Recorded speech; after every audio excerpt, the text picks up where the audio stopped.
al rugby. Eso fue fin del 2014. Y yo, cuando volví a Argentina, trabajaba de médico con mi padre.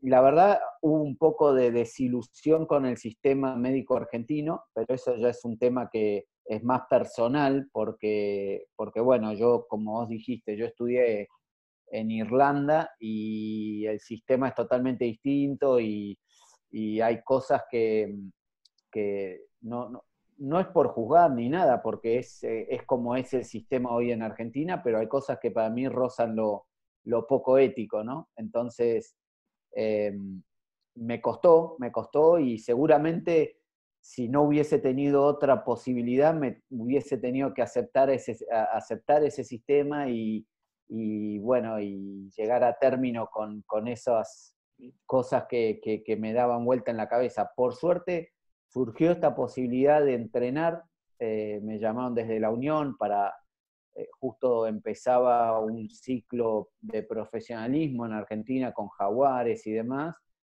Me invitaron a ser parte de eso y dije ok a probar, porque quería ver si realmente era lo que a mí me motivaba y me movía todos los días, y encontré un espacio donde por ahí, en realidad uno tiene un fin en su vida que es, en mi caso, yo siempre dije, estudié medicina para ayudar a las personas y para poder ayudar al otro, con lo cual en esto encontré en el rugby una forma de poder ayudar a las personas, no solo como jugadores de rugby, que es lo mínimo, sino tratar de ayudarlos como personas.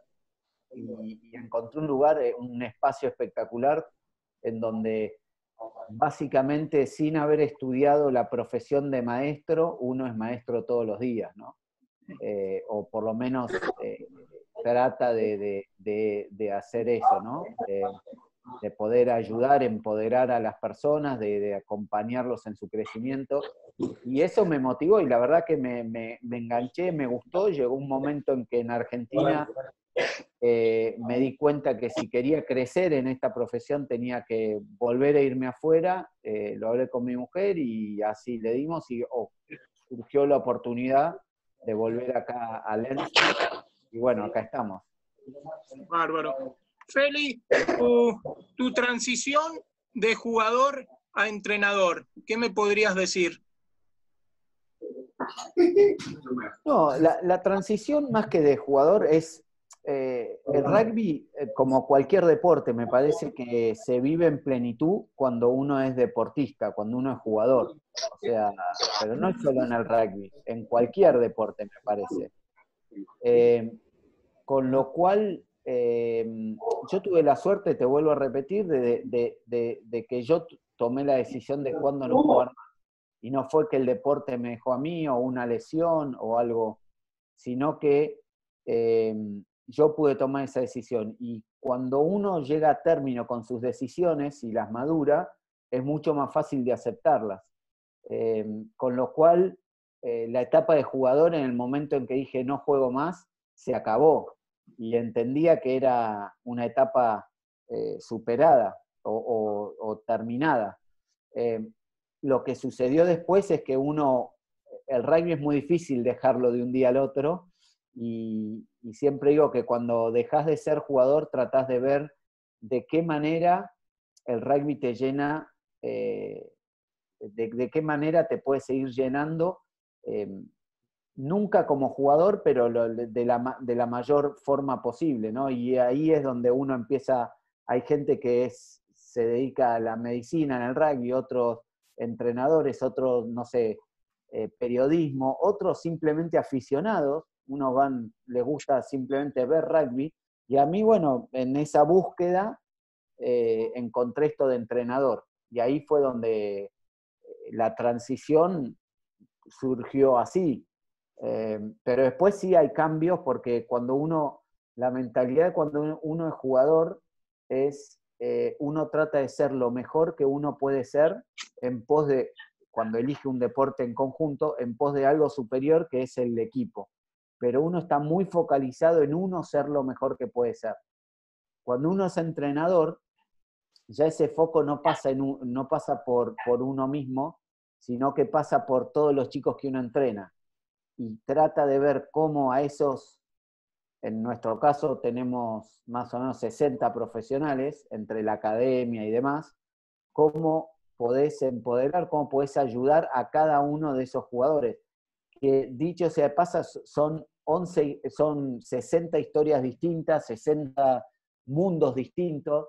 Entonces, eso es lo lindo, ¿no? Y ya el foco ya no pasa por uno mismo, sino que pasa más por el otro. Y bueno, eso es algo que uno tiene que reconocer en cuanto a la parte mental, ¿no? Bárbaro. Muchas veces nosotros nos preguntamos cómo, como entrenadores, motivar al jugador. ¿Vos estás de acuerdo que más que motivar al jugador, el que tiene que estar motivado en sí es el mismo jugador, automotivarse el mismo? Mirá, yo soy un convencido que mi función no es motivar al jugador. Mi función es crear un entorno para que el jugador se motive. Porque la motivación externa, no digo que no funcione, pero la motivación externa de yo venir y poder darte una charla así, vamos a salir y esto y lo otro, y puede durar, una vez puede funcionar, 2 veces puede funcionar, 3 veces puede funcionar, la cuarta ya empieza a caer. Ahora, si vos creás un entorno en donde el jugador se pueda automotivar, un entorno que lo motive a volver al club, un entorno que lo motive a crecer, un entorno que lo empodere, es infinito esa motivación, no caduca, ¿se entiende? Sí. Ahora, la gran pregunta es cómo creo ese entorno. Y ahí es donde me parece que ahí vienen las preguntas. Digamos, hay muchísimas teorías y hay muchos libros para leer y muchas cosas. A mí me gusta, por ejemplo, la teoría de la autodeterminación de Deci y Ryan, que habla mucho de las necesidades psicológicas, 3 necesidades psicológicas básicas que uno necesita en un equipo para tener esa autodeterminación, que son la autonomía, lo que llaman los vínculos y las competencies es lo que sean las aptitudes. ¿Está bien? Entonces vos, ¿cómo le creás para que esa persona, ese chico, tenga una automotivación?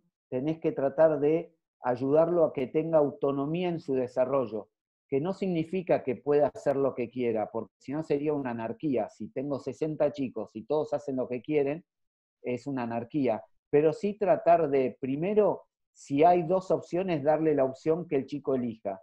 Segundo, poder siempre tratar de hacerle preguntas y tratar de ver que el chico, su desarrollo y su entendimiento y su aprendizaje pase por una autoenseñanza. O sea, yo no voy y le doy una directiva, sino que le digo, ¿y vos qué hubieses hecho acá? Entonces el chico te responde, ¿y vos qué? Y no sé, hay muchas formas, pero crear esa autonomía de que el jugador sienta que él es dueño de su propio destino. ¿Está bien? Después está lo que decíamos los vínculos, que el rugby es por excelencia un deporte que te va a crear vínculos. Y siempre que uno tiene vínculos, los vínculos automotivan a volver. Los vínculos, cuando uno es parte de algo, cuando uno tiene un sentido de pertenencia y ya se relaciona y tiene una responsabilidad con el de al lado y demás, eso ayuda a que uno se automotive. Y el otro es las aptitudes. Si vos al chico, si el chico viene a practicar rugby y él se siente con su autonomía, uno se siente que puede elegir, que lo tratan bien afectivamente, que tiene afecto, que le crean esas relaciones y encima aprende y crece en sus aptitudes, eso lo va a querer hacer volver. Y lo que vos estás haciendo no es yendo directamente a motivarlo, sino que estás creando ese entorno para que todas esas cosas sucedan. Y si todo eso sucede, te aseguro que el chico solito va a estar motivado. Y no tenés que dar esas charlas mágicas de motivación que pueden funcionar. No digo que no funcionen, pero por ahí funcionan 1, 2, 3, pero tienen corta vida. ¿Se Bárbaro. entiende? Bien, bien. ¿Y cómo tomás, medio que lo has dicho recién, lo nuevo de ahora, o sea, no lo nuevo, sino que se está utilizando mucho colaboración o participación de los jugadores, ya te estoy hablando planteles superiores, en la parte de armar un sistema de juego, todas esas ideas que ahora se le permite al jugador? ¿Cómo tomás o cómo lo toman allá? No, me parece perfecto. Uno no es dueño de la verdad, y el rugby no hay una sola forma de jugar al rugby, hay varias. Me parece que hay que entender que los que juegan son los jugadores, entonces obviamente que ellos tienen que estar convencidos de lo que uno va a hacer. El tema está como entrenador, tratar de convencerlos, y para convencerlos uno tiene que crear ese entorno y esos entrenamientos que el jugador diga, sí, esta es la forma que más cómodo me siento y demás. Ahora, si un jugador trae una idea que empodera o que puede ayudar a que el equipo ande bien, y bienvenido sea. Me parecería muy necio no escuchar a alguien que te trae una idea. Pero en definitiva, lo que sí te puedo decir, y por experiencia propia, cuando uno es jugador, la mentalidad que tiene uno en general, y acá hablo en general, puede haber excepciones y cuando uno habla no está especificando esas excepciones, pero en general uno tiene una visión mucho más fija. ¿Por qué? Porque lo que a uno le funcionó cree que es la forma en que uno tiene que jugar o la única forma que hay para jugar. Cuando uno es entrenador, generalmente tiene una visión mucho más amplia y más abierta, en el sentido de que, por supuesto que uno tiene su filosofía, sus convicciones y demás, pero está todo el tiempo buscando qué otras formas pueden funcionar en para este equipo, donde uno está entrenando. Entonces, hay que tener cuidado que obviamente si el jugador genuinamente trae una idea para que el equipo funcione mejor, bienvenido sea, y está buenísimo. Pero si el jugador trae una idea para él lucirse, porque es el sistema que a él le conviene, o que él, y no sé si es la mejor idea, ¿se entiende? Por más que sea tu mejor jugador. Sí, perfecto. Entonces ahí es donde entra el debate, y el debate con respeto y el intercambio de ideas, pero definitivamente que hay que estar abierto a recibir ideas, ya sea desde un compañero, desde un par de entrenador, desde alguien externo que no esté entrenando, y también desde los jugadores. Bien, bárbaro.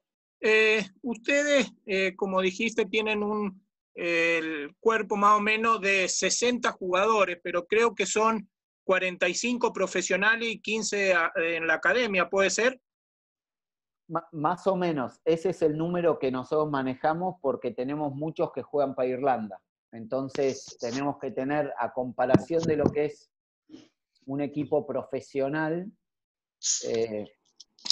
o las plantillas profesionales que son siempre 30 y largos, nosotros tenemos 45. ¿Sí? Bien, y pueden integrar, digamos, se manejan sobre ese número, si al club le sirve otro jugador, o pueden superar ese número, o está cerrado sobre ese sistema. Es que si vos te mandás, si es que no es fijo, puede haber 59, 61, generalmente no pasa de 60. Por un tema, te explico, esto es muy simple. En la academia nosotros tenemos 15 jugadores que no son todos, se gradúan, son 3 años de academia. Dentro de esos 15 hay algunos que están en el tercer año, otros en segundo, otros en primer año de la academia. Y tenés 45 profesionales. A fin de año, si uno de esa academia termina, que está en tercer año, o tenés dos decisiones: o lo contratás o lo dejás ir. Si lo contratás, ya se te mete uno en el plantel profesional. tenés que dejar uno profesional ir. Entonces es un rompecabezas que siempre andás jugando más o menos con esos números. Si vos cada año agregás uno, decís, bueno, uno más, uno menos, agrego, y donde hay 60 entran 61, perfecto. Al quinto año tenés 5 más, y a los 10 años tenés 10 más, y se te hace una bola de nieve que no termina más. ¿Se entiende?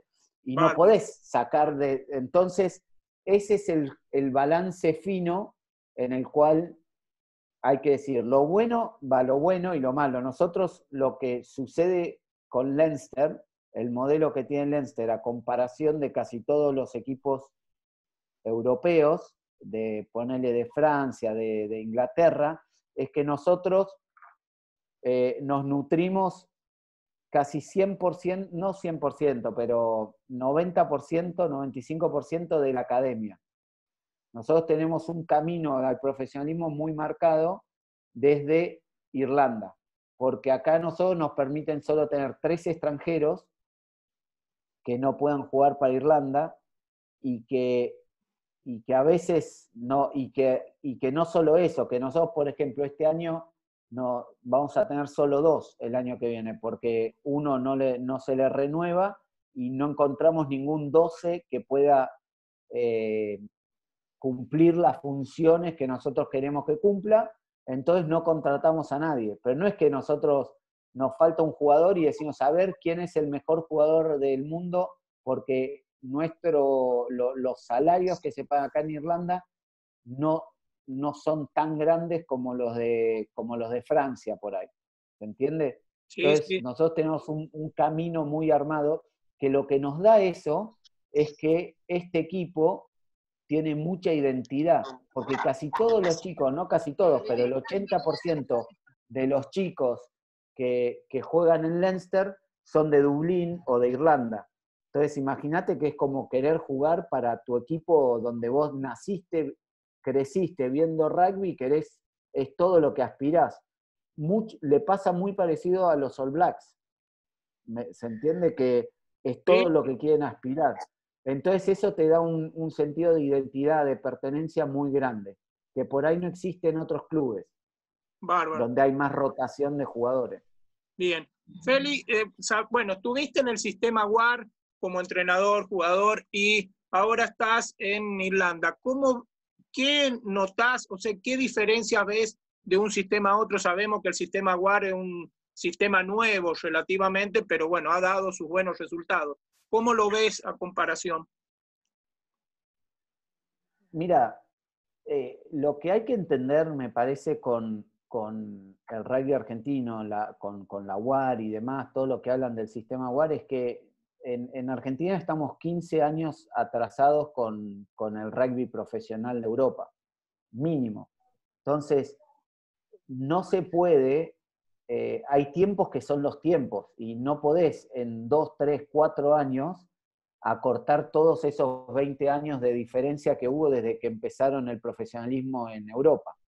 ¿Se entiende? Entonces, hay cosas que sí puedes achicar los tiempos, pero no ocurre de un año al otro. Entonces, hay cosas que la UAR para mí está en el camino correcto, pero lleva tiempo, y lleva tiempo crear un sistema maduro. A mí hay cosas de Jaguares, cuando empezó y demás, ahora ya tienen un lugar, pero hay cosas de Jaguares que me hacen acordar mucho cuando yo llegué a Irlanda. Yo llegué a Irlanda en el 2003, o sea, son 17 años atrás. Entrenábamos en un club que no era nuestro, o sea, en un club no teníamos oficinas nuestras, no teníamos gimnasio nuestro, muy parecido a como entrenaba Jaguares hasta el año pasado. ¿Se entiende? Entonces, no es que están como estaba Leinster en el 2003, porque hay cosas que fueron mejorando y cosas, vos podés achicar los tiempos, pero hay una realidad que para Leinster estar donde hoy en día está, llevó mucho tiempo, y eso no se hace de un día al otro. Entonces es un proceso, es un camino que hay que recorrerlo y hay que sufrirlo a veces, pero bueno, esa decisión de la UAR de ir al profesionalismo, o de tener un equipo profesional, va a llevar su tiempo a que sea maduro. yo creo que el sistema en sí, en la teoría, es parecido, en el sentido de que nosotros Leinster queremos lo mejor para Leinster, pero en realidad tenemos arriba nuestro la IRFU, que es la Unión Irlandesa, que es la que a veces ellos determinan si nosotros podemos comprar o no un jugador internacional. Ellos tienen control sobre algunas cosas nuestras. ¿Se entiende por qué? Porque la Unión Irlandesa lo que quiere son 4 provincias irlandesas bien fuertes.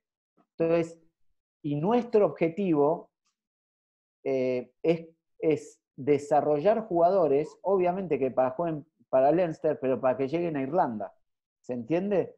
Que es muy parecido a lo que el sistema de la UAR, desarrollar jugadores para que jueguen en Jaguares, pero para que lleguen a los Pumas. Y Tal cual. entonces, en ese sentido es parecido.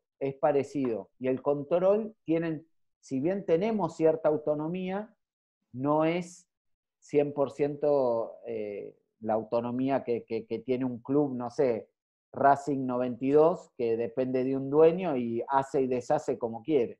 Y no le importa a la Federación Francesa. ¿Se entiende? Sí, perfecto. Con el tema de que estamos hablando de los sistemas, hay una pregunta acá que me hace Santiago González. Me dice, ¿crees que el sistema irlandés es un buen sistema? Ya que si no te captan a los 20 años, ese jugador será muy difícil que lo seleccionen.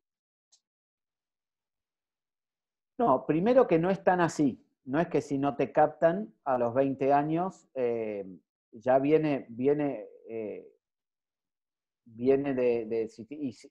no es que si no te captan no te seleccionan. Igualmente en casi el 85% de los jugadores que llegan internacionalmente, los podés detectar a los 16, 17 años. Ya sobresalen, 16, 17, 18, 19, 20 años, ya más o menos sabes. Hay algunos que están ahí que no sabes y que de repente pegan el estirón o dan un hincapié. Entonces, por eso existe la academia va de los 20 a los 23 más o menos, la academia acá. Antes hay una subacademia, pero que son chicos de colegio, pero de los 20 a los 23 es la academia. Y si ya a los 23 lo ves difícil, y ahí es donde viene la decisión, ¿te contratamos o no te contratamos? Igualmente, te digo, siempre hay lo que acá le dicen los late learners o los que aparecen tardíos, los que aparecen tardíamente, ¿está bien? Y nosotros hay jugadores que nuestra academia dejó ir, o sea, ya los 23, y hoy están jugando, por ejemplo, Tyke Byrne en Munster, juega para Irlanda, y era de Leinster, él es de Dublín, y estuvo en nuestra academia, pero se lo dejó ir. Y bueno, un chico que por ahí maduró más tarde. Nosotros tenemos un caso ahora con un chico que ya lleva 3 años en la academia, y por excepción, que no sabemos si puede llegar a ser muy, porque tiene cosas que sí, que no, que sí, que no, por ahí se le da un año más. Pero es una excepción, un año más de academia para ver si despega. Entonces, no es que uno ya está tarde. Yo creo que siempre hay tiempo y si uno llega a los 20, no es que a los 20 no lo detectaste, chau, quedó afuera. Vale. Siempre pueden entrar. De hecho, hay jugadores, acá hay 2 sistemas. Uno que es que el 70% viene por el sistema de los colegios privados y hay otro que son los clubes. Y los clubes en esta academia cuesta un poco a veces porque no tienen tanto coaching y no tienen tantos recursos. Entonces, lo que nosotros estamos tratando de hacer en Leinster es tratar de desarrollar un poco más esos clubes, porque si el día de mañana uno de esos colegios privados que nos suministra varios jugadores, el director dice, no jugamos más al rugby, jugamos al básquet, se nos cae una entrada de jugadores que ¿a dónde los vamos a buscar? ¿Se entiende? Entonces, desarrollas. Y encima, porque para traer, no sé, del sistema de clubes, algún jugador que, John O'Brien, el 7 irlandés que jugó, ahora está en London Irish, pero jugó mucho tiempo, Tadhg Furlong, el 3 irlandés de hoy en día, todos esos vienen de clubes, no son de Dublín, sino de las afueras de Leinster, y vienen de clubes, no fueron a colegios privados o ese camino de colegios, digamos. Bien. Felipe, para hacerte ahora, ¿cómo manejan en edades, o qué aconsejás en edades tempranas manejar el toma de decisión de los jugadores? ¿Qué es edad temprana? Y digamos, saliendo ya de los 11 para arriba, 12 para arriba. Yo te retruco la pregunta. ¿Qué te parece a vos que es lo más importante para un chico de 11 años de venir a jugar al rugby? Que se divierta. Jugar al rugby, exactamente, exactamente. Con lo cual, lo importante es crear entrenamientos donde sean atractivos, donde el chico pueda, yo lo llamo crear un caos controlado, donde el chico pueda correr, agarrar la pelota, pasarla, donde sienta afecto, donde el chico diga, ¿y sabes qué? Yo el sábado que viene quiero ir al club. No, pero llueve, quiero ir al club de nuevo, no me importa. ¿Por qué? ¿Por qué? Porque ahí es mi lugar, es donde me siento cómodo, donde me hacen sentir, donde voy, juego al rugby y me divierto, donde tengo compañeros, donde no me gritan, no me retan, si hago algo mal, no tengo penitencia, sino que me empoderan. Era lo que yo te decía de tratar de cómo vos creás el entorno. Entonces, y la toma de decisión, el chico se aprende a jugar, a divertirse, yo lo haría más juego desestructurado que vos tomarle la decisión, a ver, hagamos 2 contra 1 y pasar. Se lo puedes enseñar en el juego y lo va a sacar en el juego y muchas veces se va a confundir y bueno, la próxima lo vas a hacer bien. Y si no, déjalo que se confunda, solito lo va a sacar. Vos cuando agarrás un bebé que recién nace o empieza a ser, fíjate que el bebé todo el tiempo tiene curiosidad y trata de agarrar y no puede y va y intenta de nuevo y va. ¿Y vos qué haces? ¿Lo retás si no lo agarra? No, lo dejás que vaya, que lo agarre, lo termina agarrando. Algunos antes, otros después, pero lo termina agarrando. Y el chico es parecido en ese sentido. Yo siempre digo, para enseñar la técnica, lo técnico, lo específico, es lo más fácil. Para mí es lo más fácil. Lo más difícil es meterle al chico lo que vos decías, la motivación, el automotivarse, el venir, el querer superarse, el querer llevar sus barreras hacia lo más alto posible. Eso es lo más difícil. Y mucho más difícil hoy en día con todas las distracciones o todas las oportunidades que tienen. A mí siempre me preguntan, ¿y vos cómo hacías cuando tenías? Y yo cuando tenía 16 años, o 15, ni siquiera te llevo a los 11, a los 15, yo no tenía internet.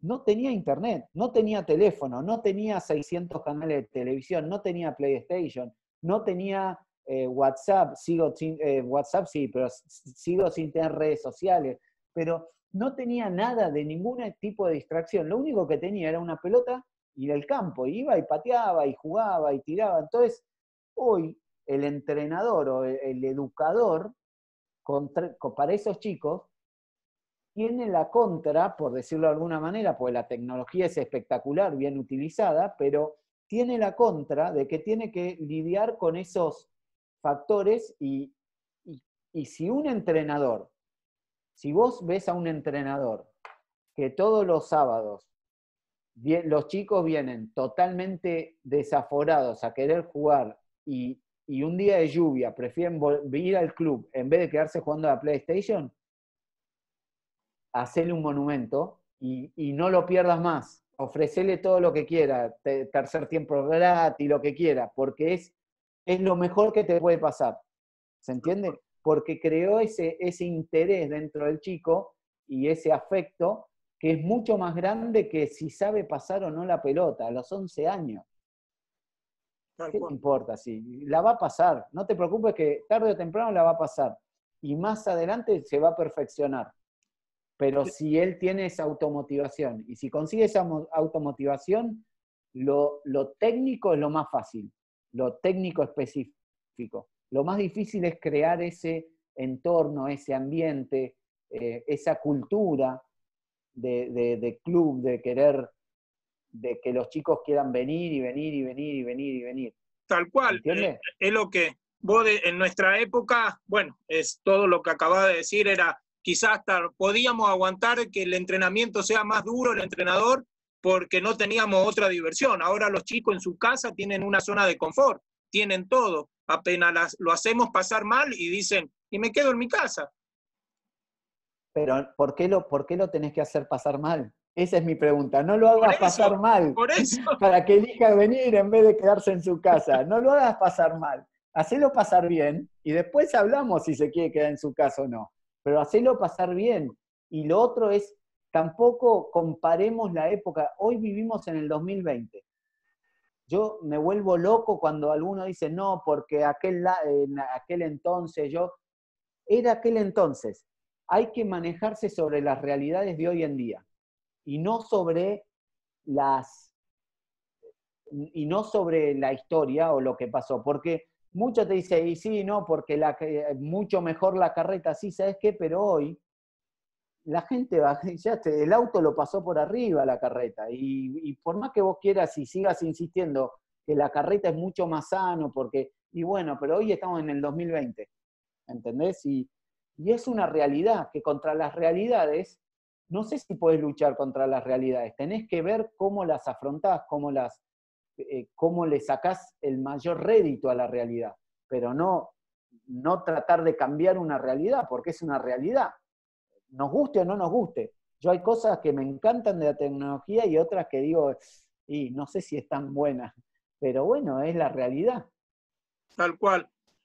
Volviendo a ese tema de hace mucho, escuché por ahí una de tus motivaciones que tu papá te decía que no sé cuántos kilómetros, si querías patear como Martín Sansó, tenías que andar en bicicleta y fue una de las formas. No, eso, bueno, nosotros con Manuel, con mi mellizo, íbamos desde tercer grado, vivíamos en San Isidro a más o menos, y eran más o menos 3 kilómetros, no era tanto, era 3 kilómetros al colegio. Pero entonces, papá, y esto a modo anecdótico, y nosotros, viste, al principio, no, pero nos cansa. Dice, si ustedes quieren patear como Martín Sansot, pues Martín Sansot vivía enfrente a nuestro colegio, pero iba al Marín, que quedaba no a 3 kilómetros, a 6 kilómetros, o sea, hacía el doble que nosotros, ida y vuelta. Y nos dice, Martín Sansot iba en bici al colegio. Y siempre me quedó ese Martín Sansot iba en bici. Entonces yo iba en bici, con Manuel íbamos en bici, pensando que era una de las cosas que nos iba a hacer mejor jugador. Y no, era simplemente una motivación, era mental. Pero bueno, bien valió, me quedó grabado ese Martín Sansot. Qué bien. Bueno, ya que está en el tema que acabas de nombrar a tus padres, vos estabas estudiando medicina, pero se te dio la oportunidad o quisiste ir a jugar al rugby profesional. ¿Cómo intervino tu familia en esa toma de decisión tuya? ¿Cómo actuó? No, mira, yo siempre valoro mucho de mamá y papá, no solo de papá, pero de mamá y papá, la libertad que a nosotros, a todos, digo a nosotros porque somos 8 hermanos de mamá y papá, o sea, 5 varones y 3 mujeres, más otros 4 que son los Villegas, que los padres fallecieron, vivieron con la abuela, después vivieron solos y después vinieron a vivir con solos, y para mí son hermanos de la vida, que me dio la vida, y siempre, y papá y mamá lo que tenían es que nos daban mucha libertad, siempre y cuando mantengamos los valores básicos que siempre nos quisieron inculcar, pero siempre nos dijeron ustedes, nunca nadie me puso una, nunca nadie me obligó a estudiar nada, siempre nos dieron la libertad. Y me acuerdo que, de hecho, si vos ves de los 12, creo que nadie estudió lo mismo. Nadie. Todos hicimos cosas distintas, todos estudiamos cosas distintas y todos hacemos cosas distintas. Y por eso siempre digo que es un buen ejemplo de cómo uno, con la pasión, cuando uno encuentra lo que lo apasiona, es mucho. Yo siempre digo que el deseo, cuando uno encuentra su deseo, su pasión, es la clave de la felicidad. Y el esfuerzo, la clave del éxito. Entonces, pero las dos son un círculo virtuoso, porque si vos encontrás tu deseo y tu pasión, te aseguro que no te alcanzan las horas del día para dedicarle a eso, porque se pasan volando. Pero eso lo haces si tenés una pasión, si querés. Ahora, si vos cada vez que vas a trabajar estás viendo la hora en que entrás y la hora que te tenés que ir, y va a ser muy difícil que vos puedas ponerle un extra esfuerzo a algo así. Y me acuerdo que yo por ese entonces había jugado el Mundial 99, entraba por la ventana y ya empezaban a caer ofertas de clubes y demás, y yo estaba muy cómodo estudiando medicina, que era el único de los hermanos, o sea, de la familia que estudiaba medicina. Papá es médico. Y yo estudiaba medicina hasta que una vez, después en el 2000, ya empecé a jugar más de titular en los Pumas y me cae una oferta de Bristol. Me llama Agustín Pichot para ver si quería ir a Bristol. Y nada, y agarré, lo pensé y dije, y la verdad que si no voy ahora, me voy a arrepentir. Entonces dije, voy a ver qué es eso. Y me acuerdo que lo esperé a papá esa noche, vino de operar, no sé, tardísimo, y me siento y le digo, papá, mira, me llegó esta oferta, no sé qué, me parece me voy a ir a jugar al rugby profesional, tengo que dejar stand-by mi carrera, la medicina, bla, bla, bla, por ahí puedo estudiar allá, pero... Y me dice, ¿es lo que querés? Sí, le digo, la verdad que sí, lo estuve pensando. Bueno, hacelo, me dice. Y se levanta y se va a dormir. Y yo digo, bueno, qué fácil fue esto. Me levanté, me fui a dormir y al día siguiente me llegaba a las 7 de la mañana, 6:30, 7, nos íbamos para la facultad, me llevaba papá. Le digo, papá, ¿te acordás que ayer hablamos cuando volviste? Pues dije, por ahí estaba con 1000 quilombos, imagínate, ¿viste? Y me dice, sí, sí. Digo, pero te estoy hablando en serio, ¿eh? Mirá que me voy a ir a jugar al rugby. Y en aquel entonces, el irse a jugar rugby profesional no estaba del todo bien visto. Era todavía un tema medio difícil. Era difícil tomar esa decisión. Y papá venía de una rama muy amateur del rugby y agarró y me dijo, ¿es lo que querés? Sí, le digo. Bueno, hacelo, me dice. Hacelo. Si eso es lo que vos querés, hacelo. Y ahí fue el empujoncito para decir, listo, sí, me voy. Y ahí me fui. Cursé en Bristol algunas materias sin validez académica, pero conseguí un médico que me dejaba ir a auditar algunas cosas en la Universidad de Bristol. Y después de 3 años ya me agarró un poco eso después de casi 2 años y medio, dije, me encantó el rugby profesional y la verdad la estaba pasando muy bien, pero dije, me falta algo y estaba dispuesto a volverme a Argentina para terminar mi carrera. Venía el Mundial 2003 y en el 2002 jugamos contra Irlanda y ahí jugamos contra Irlanda y yo bajo al tercer tiempo que era en nuestro hotel y cuando llego ya están toda la mesa de los jugadores ocupada, entonces me doy vuelta y pido una silla en la mesa de al lado.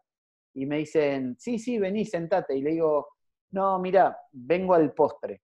Y me cené con mis amigos, con los jugadores y demás, y cuando vuelvo al postre, me pongo a hablar y estábamos hablando y me dicen, bueno, y si querés venir a jugar a Leinster, acá era la mesa de Leinster, estaba el presidente, John Hussey, que después fue presidente de la Unión de Irlanda, y me dice, acá está John Hussey, es el presidente.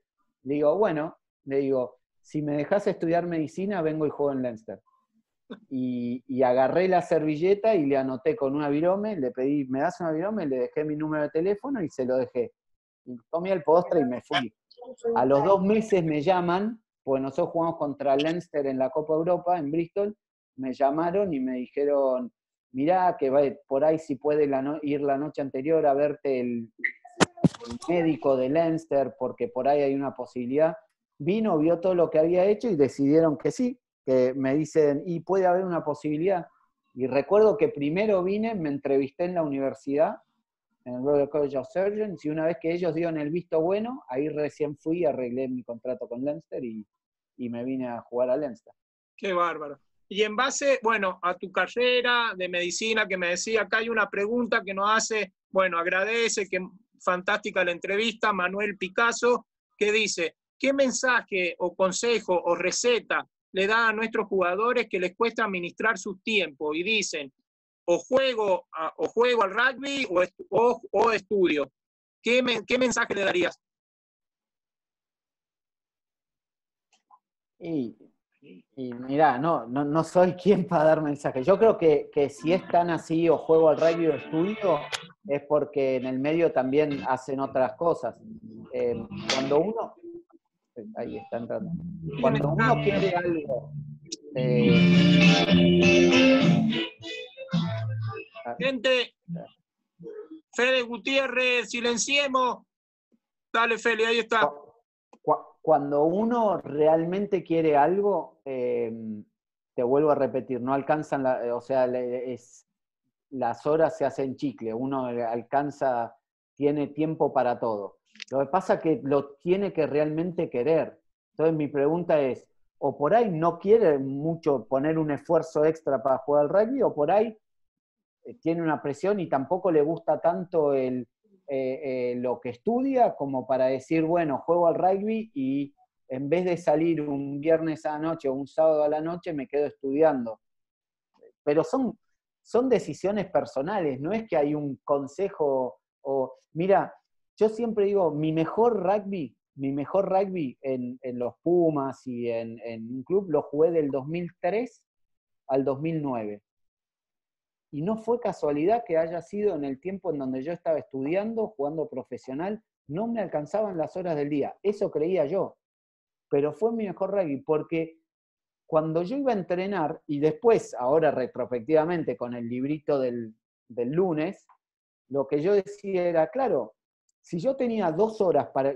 A mí me pasaba esto, yo me levantaba a 6:30, me iba al hospital a cursar y a todo, y volvía al mediodía, cuando los chicos ya habían hecho su rutina de gimnasio y demás, yo volvía y entrenábamos con el equipo después del mediodía, y después todos iban a su casa, y yo me quedaba y hacía mi rutina de gimnasio y demás, y yo después volvía a casa. A la tardecita, noche. ¿Está bien? Ahora, a mí me empecé a dar cuenta que cuando yo volvía de la facultad o del hospital, los chicos están viendo el reloj para decir, bueno, dale, entrenemos, queda 1 horita y me voy a mi casa.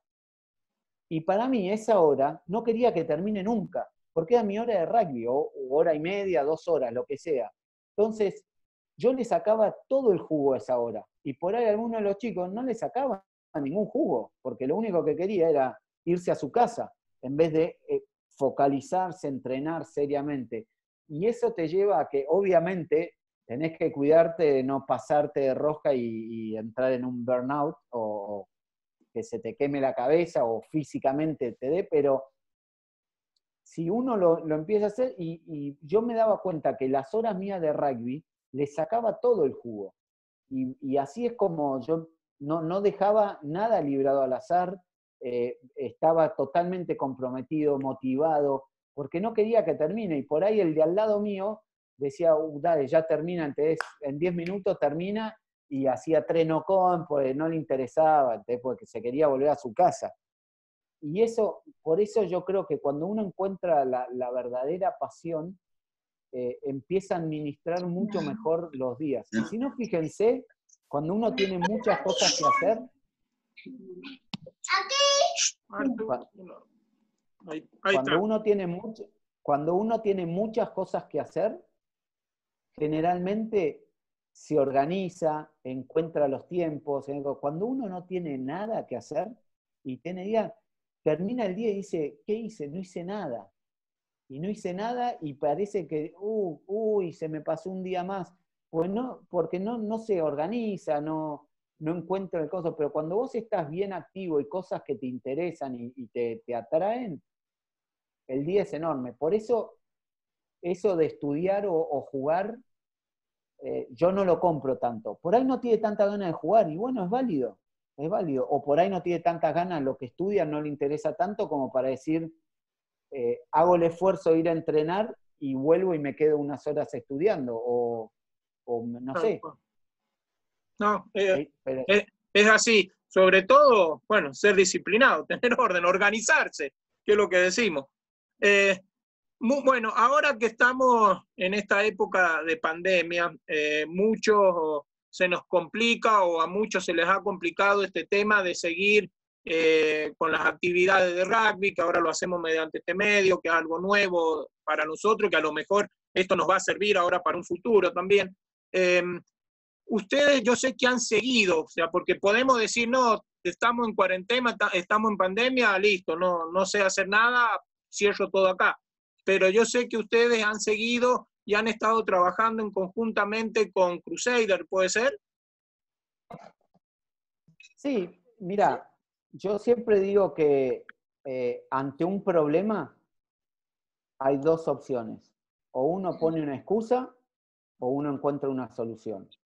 Punto y aparte. No es que o uno se deja llevar y dice, y bueno, esto, y sí, la pandemia, no, pero mañana, pero la pandemia, esto, o dice, a ver, para, esto yo no lo controlo. La pandemia es algo que llegó de un día para el otro. A mí, nosotros fue de un día para el otro, por lo menos, nos dijeron no pueden salir, nos estábamos yendo, al día siguiente nos íbamos a Sudáfrica y nos llamaron a la noche, no nos vamos nada, se quedan en sus casas.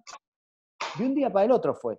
Y es algo que no controlamos nosotros. Entonces, a mí me resultó y dije, mirá qué bueno que es esto para justamente esta oportunidad para trabajar el estar en el presente. No sabemos cuándo va a terminar tampoco. No sabemos si esto por ahí, por el próximo año, no podemos entrenar como equipo. No sabemos, no tenemos ni idea lo que va a pasar. Lo que sí podemos hacer es, ¿qué hago hoy? ¿Qué hago hoy para que el día que termine me encuentre de mejor manera? Y ahí es donde, aparte de buscar soluciones, es donde uno empieza a buscar con creatividad, ingenio, donde empieza a salir de la caja, empieza a pensar distinto que todo lo automático, porque a veces es muy fácil cuando vos tenés una rutina o algo sistemático que vienen y te dicen qué tenés que hacer, y es lo más fácil.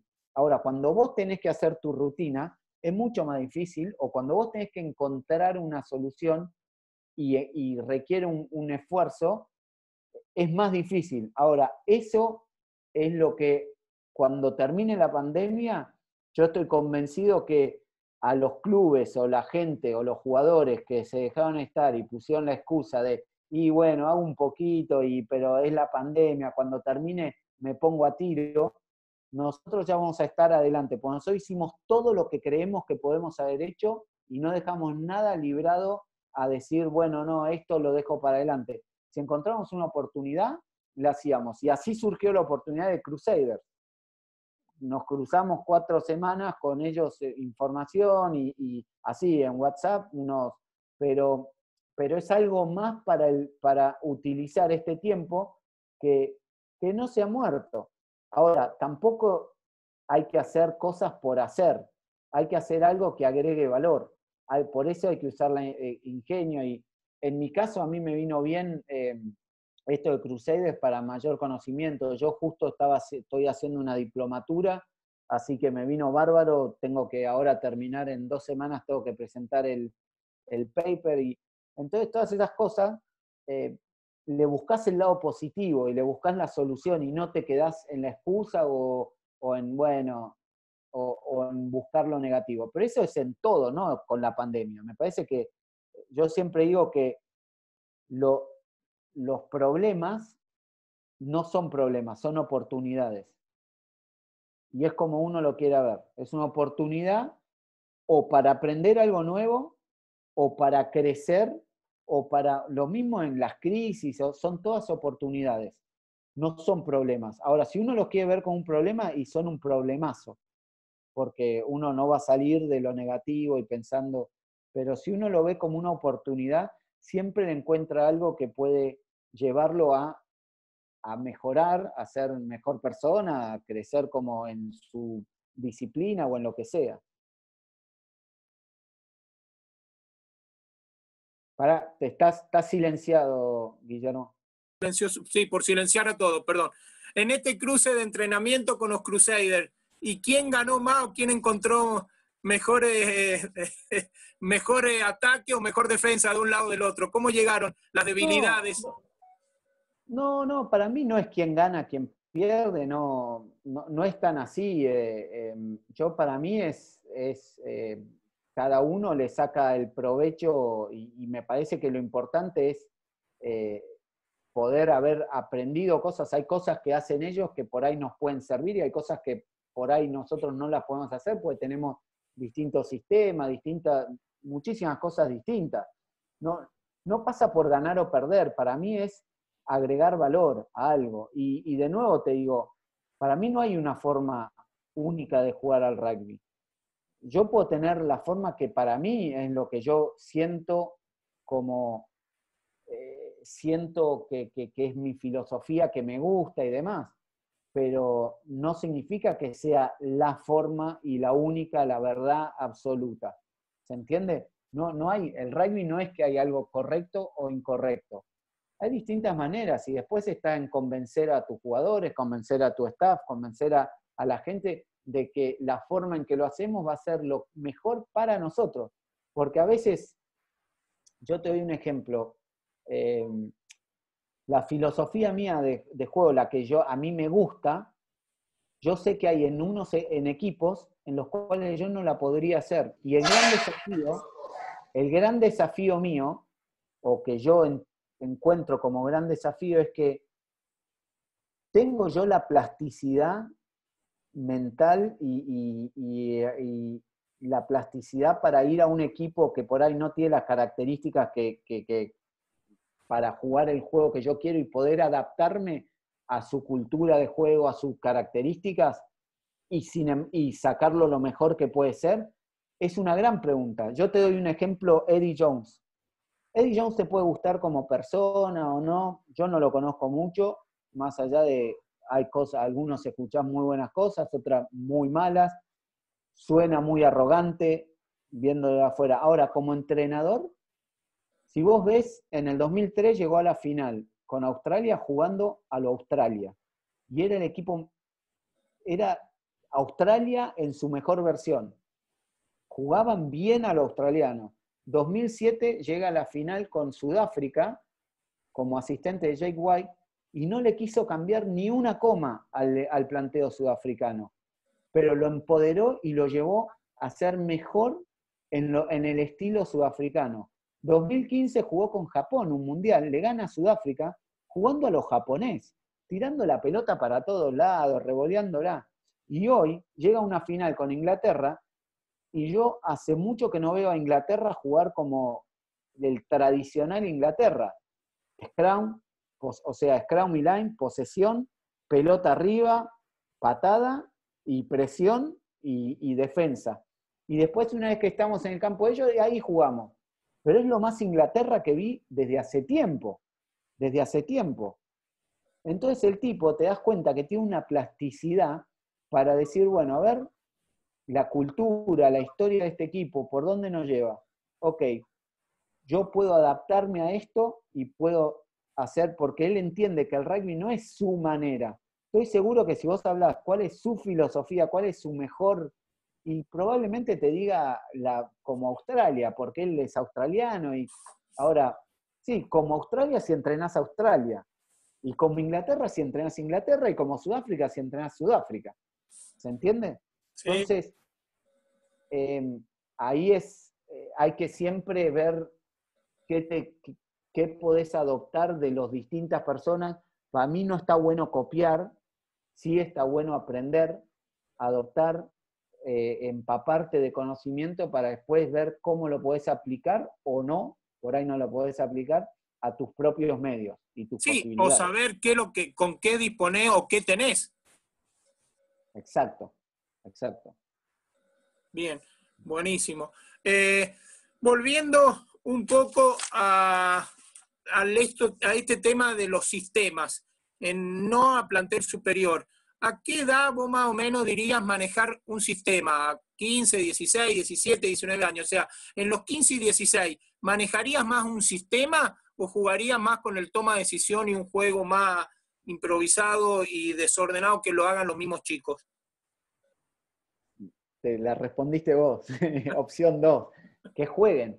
Para mí es importante, los sistemas, primero que los sistemas, mira, lo que sucede en el rugby, generalmente para mí es, en todo, ¿no? Pero uno tiende a copiar o a ver quiénes son los que lideran, y de acuerdo a quienes lideran, se transfiere a las corrientes del momento.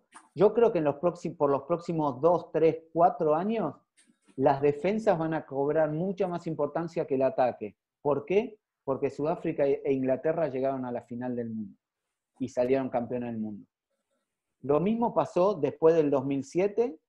En el 2011 llegaron dos equipos que tradicionalmente juegan abierto y proponen mucho juego, que eran Nueva Zelanda y Francia, y se empezó a hacer un juego, se jugaba mucho más. 2015, Australia y Nueva Zelanda, mucho más todavía, y era todo las variantes de ataque y los sistemas 2-3-3 o cómo ataco 1-3-2-2 y todos esos dibujitos que dibujan todo. Y hoy, cuando ven que Inglaterra y Sudáfrica llegaron y están todo hasta en el hemisferio sur, los crucé, hablando de defensa.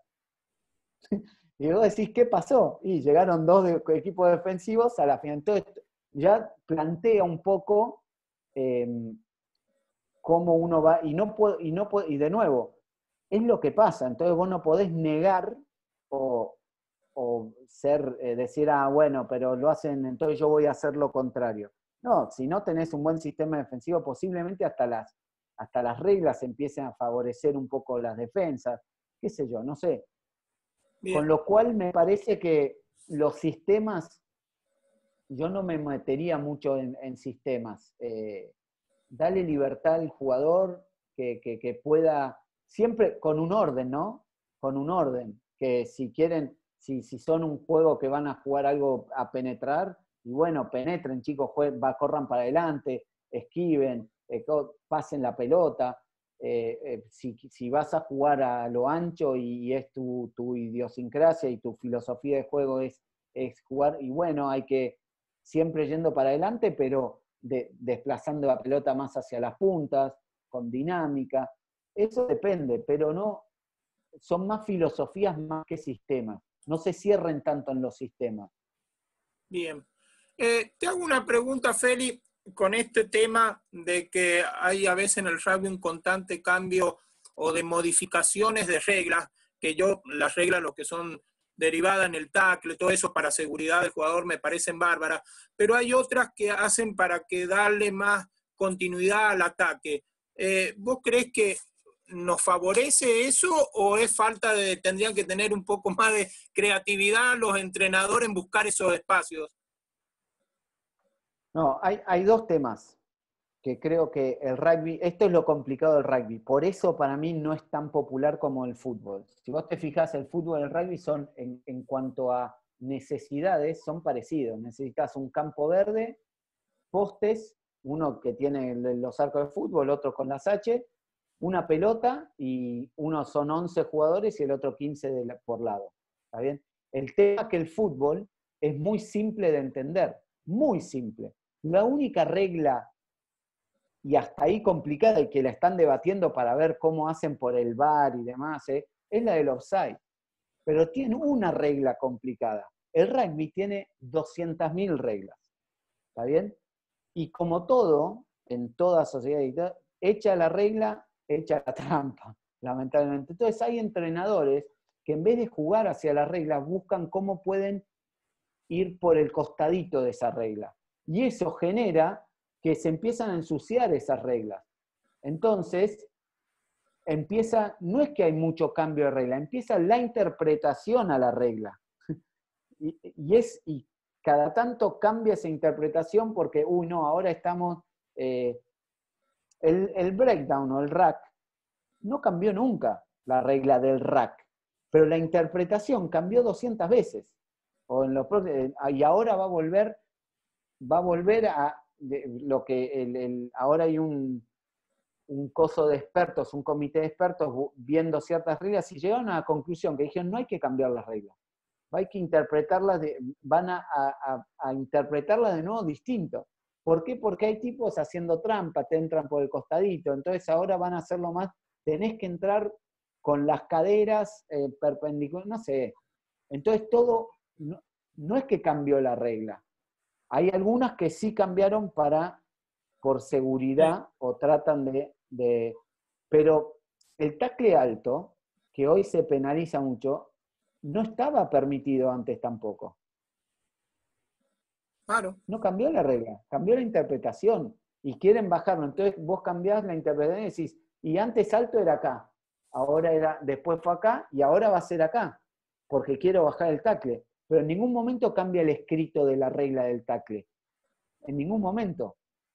Y bueno, eso sí trae cierta complicación porque hasta que llega, hasta que se... Pero yo creo que igualmente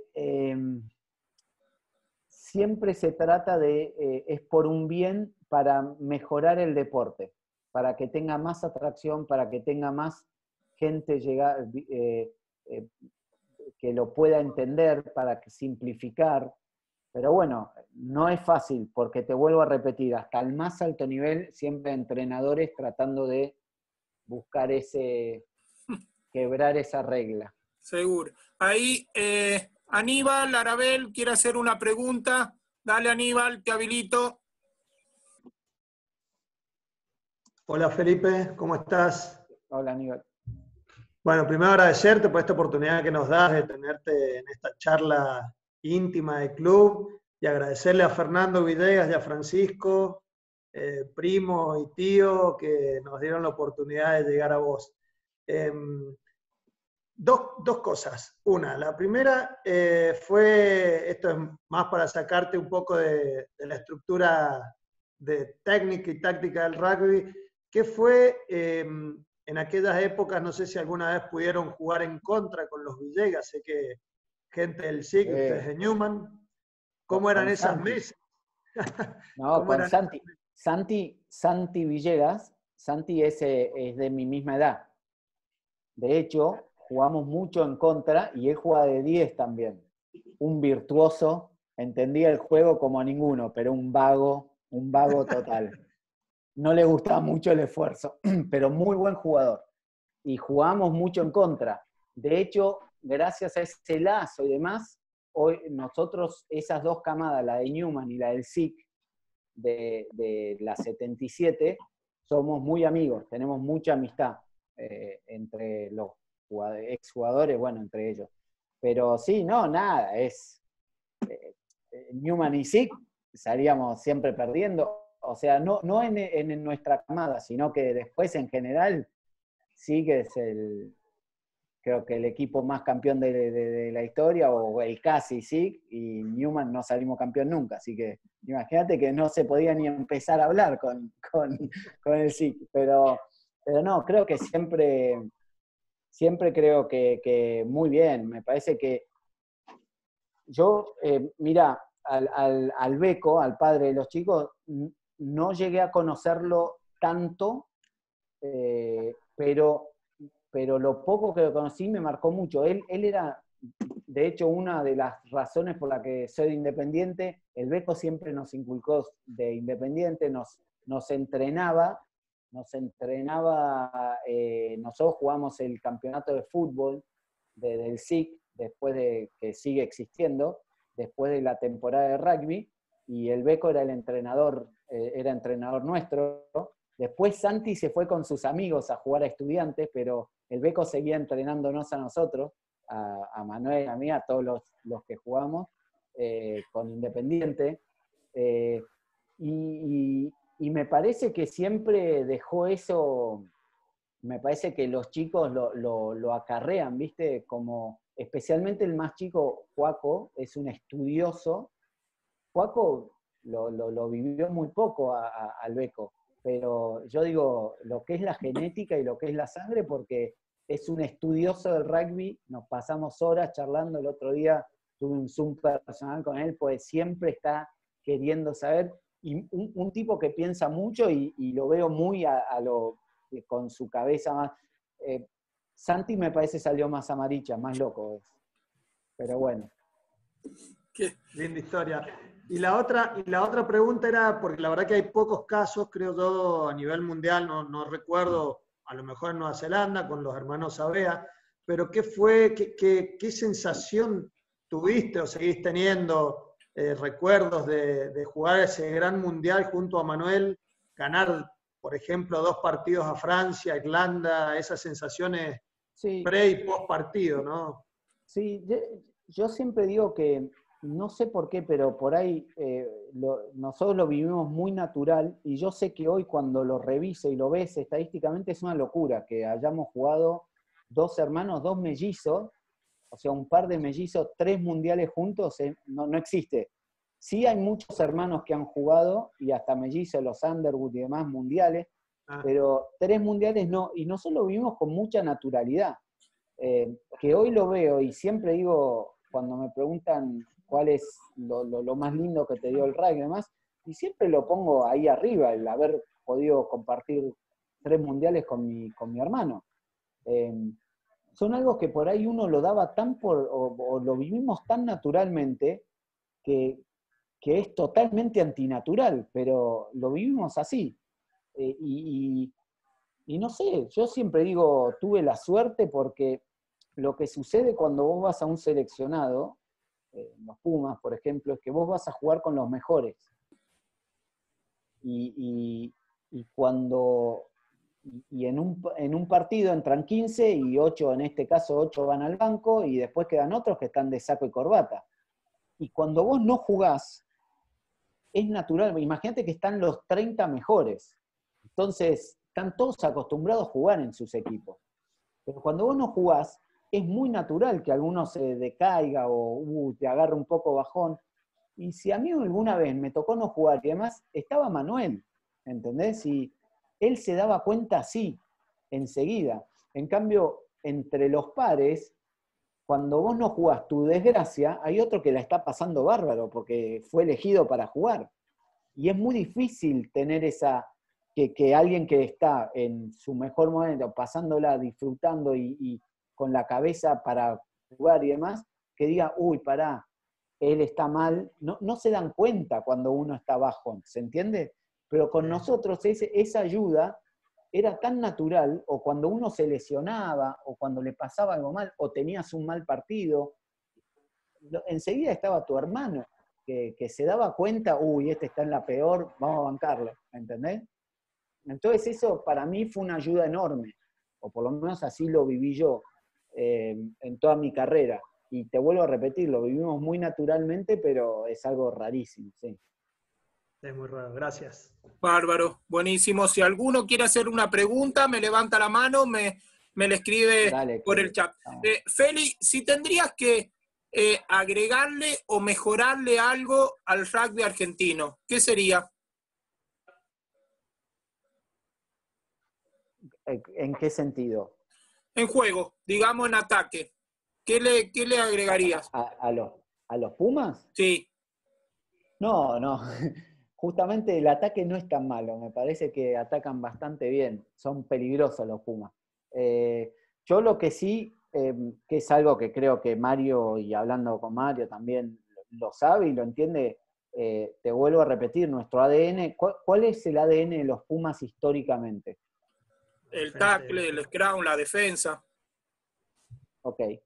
¿Y cuál es el ADN hoy de los Pumas? Me parece que son las dos cosas más flojas. la defensa o el tackle, porque la defensa no, y el scrum. Entonces, sí volvería un poco al ADN, a buscar ese ADN, que es lo que están haciendo, tratando de mejorar eso, y me parece que, pero buscar ese ADN porque con una buena gestión, o sea, hubo algo muy bueno que los Pumas se lanzaron a jugar mucho más. ¿Por qué? Porque al entrar al Super Rugby y al entrar al Rugby Championship, te obligaba, si no defender contra los All Blacks todo el tiempo, si no los atacás, y podés durar 50 minutos. Pero en los últimos 30, en los últimos 20, te comés 40 puntos. Entonces tenés que tener esa impronta de atacarlos y demás. Lo que pasa es que por ahí es como todo en la vida, te vas de un extremo, después al otro, y ahora hay que encontrar el balance. Y volver a agarrar tu ADN, lo que hablamos de Eddie Jones para mí. Encontrar tu ADN y de ahí formate, después hacete mejor en ataque, un poco mejor en esto, pero el ADN, el scrum y la defensa tienen que volver a ser potencia, ¿no? Y bueno, se va a llegar, se está trabajando para eso, me parece. Sí, sí, es lo que este año se iba a poner, y bueno, justo nos pasó esto, pero puede ser que lo pongamos en práctica cuanto antes, abrir las leyes del Scrum y volver un poco a los orígenes. Sí. Sí. Sí, qué sé yo.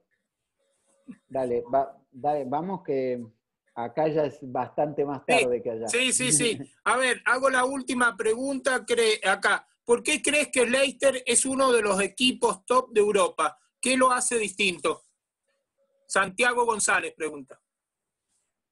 Le pregunto a Santiago, ¿qué crees que lo hace distinto? Se lo pregunto a él. Habilitar.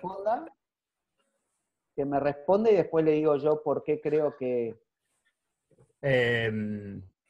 Supongo, bueno, Felipe, yo estoy en Munster y lo sigo a Leicester mucho, y creo que lo que lo hace distinto es que juegan un rugby totalmente vertiginoso muchas veces, juegan muy bien el momentum, y la verdad que me impresiona también la creatividad que veo de los jugadores a comparación de Munster. Entonces lo que me sorprende muchísimo la diferencia que hay entre los dos equipos, y es algo que acá me odian porque la verdad lo sigo bastante. Para mí lo que lo hace distinto al Leinster es su cultura. Es la cultura dentro del club, dentro del equipo, y no es lo estático. ¿Por qué? Porque Leinster tradicionalmente jugó a lo que juega ahora. Lo que pasa es que hay una cultura que se fue desarrollando por muchos años y que se empezó a gestar cuando yo era jugador con Checa, y después se ganó esa primera copa en el 2009, pero la siguió con Leo Cullen como jugador, con Johnny Sexton apareciendo, Leo Cullen después como entrenador, y lo que se generó en Leinster es que hay tanta competencia interna, tanta identidad, tanto que es una locura para los chicos querer llegar a jugar para Leinster. Y eso me parece que es la diferencia. ¿Por qué Leinster por qué te mantienes? Porque lo específico de por qué Toulon no siguió siendo el mejor equipo por 10 años en Europa. Pues no tiene cultura. Claro. Porque no tiene una cultura de club, porque no tiene una cultura. Entonces, depende de jugadores que se levanten en el día y jueguen bien. Y por ahí, con la cantidad de jugadores que tenían y buenos jugadores, lo lograban. Pero nosotros no es que tenemos jugadores, tenemos muy buenos jugadores, muy buenos, pero es esa cultura de que ellos definen, que lo viven, los valores que tienen, lo viven todos los días, y lo que más, Leo Cullen, que es el head coach, no es su preocupación, pero donde más ojo le pone es en seguir manteniendo esa cultura. Porque la cultura tarda mucho en crearse, te lleva muchos años en crearla y te lleva muy poco tiempo en destruirla. En Munster, para mí, esto yo no estoy en Munster, no lo sé, pero Munster ellos tenían una cultura muy fuerte. Cuando yo jugaba en Leinster, mucho más arraigada que la nuestra. De hecho, para mí había que sacar cosas de la identidad, de cómo lo vivían. Y para mí después le erraron, trajeron gente que no era de Munster, trajeron gente que descuidó esa parte de la cultura, de cómo traer a los jugadores, descuidó las cosas básicas de cómo vive y cómo siente el jugador de Munster, el supporter de Munster, el aficionado. En Leinster eso hoy está tan engranado que es lo que lleva a que creo que lleva a ser el punto de diferencia.